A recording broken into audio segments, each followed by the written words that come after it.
অভিনেত্রী শবনম ফারিয়া নিজেকে দুর্ভাগ্যবান ভাবতেই পারেন। জীবনের বিশেষ মুহূর্তগুলো যখনই তাকে আনন্দের শিখরে নিয়ে গেছে, ঠিক তখনই কোনো না কোনো কারণে সেসব স্বপ্ন ভেঙে চুরমার হয়ে গেছে। সম্প্রতি নিজের এমন কিছু অভিজ্ঞতা শেয়ার করে ফেসবুকে একটি স্ট্যাটাস দিয়েছেন তিনি।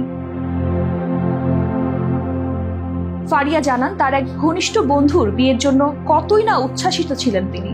হলুদ অনুষ্ঠানের জন্য বিশেষ লেহেঙ্গা বানিয়েছিলেন, দিন গুনছিলেন আনন্দঘন মুহূর্তের জন্য।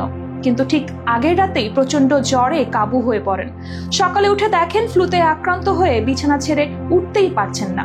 এখন আদৌ বিয়েতে যেতে পারবেন কিনা তা নিয়েও অনিশ্চয়তা।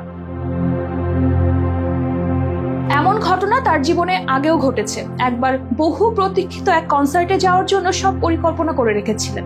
আগেভাগেই পোশাক ঠিক করেছিলেন, আয়োজকদের সঙ্গে যোগাযোগ করে টিকিটও নিশ্চিত করেছেন। কিন্তু যখন সেই কাঙ্ক্ষিত দিন এলো, স্টেডিয়ামের গেট পর্যন্ত গিয়েও ভেতরে প্রবেশ করতে পারেনি।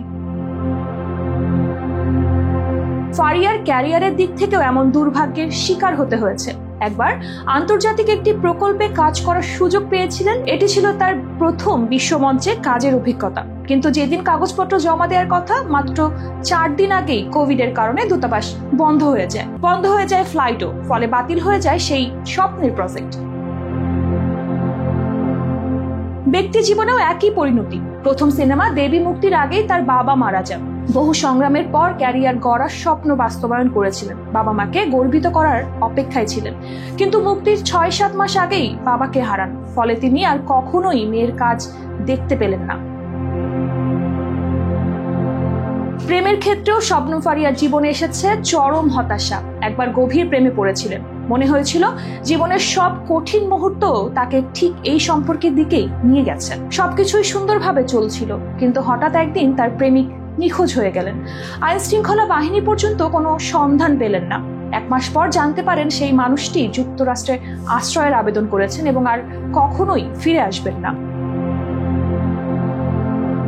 জীবনের এই ধারাবাহিক আশাভঙ্গ নিয়ে ফারিয়া বলেন, যখনই তিনি সত্যিকার অর্থে কোনো কিছুর জন্য উত্তেজিত হন, তখনই সেটি হাতছাড়া হয়ে যায়। মনে হয় তার জন্য জীবন যেন এক ভিন্ন চিত্রনাট্য লিখে রেখেছে। তবে তিনি বিশ্বাস করেন আল্লাহ সর্বশ্রেষ্ঠ পরিকল্পনাকারী। হয়তো তিনি এমন কিছু থেকে বাঁচিয়ে দেন যা আমাদের পক্ষে বোঝা সম্ভব নয়। তবুও প্রশ্ন থেকেই যায়, কিভাবে এই আশা এবং উত্তেজনা নিয়ন্ত্রণ করা যায়। কারণ প্রত্যাশার পরবর্তী হতাশাটি যেন দ্বিগুণ কষ্ট দেয়।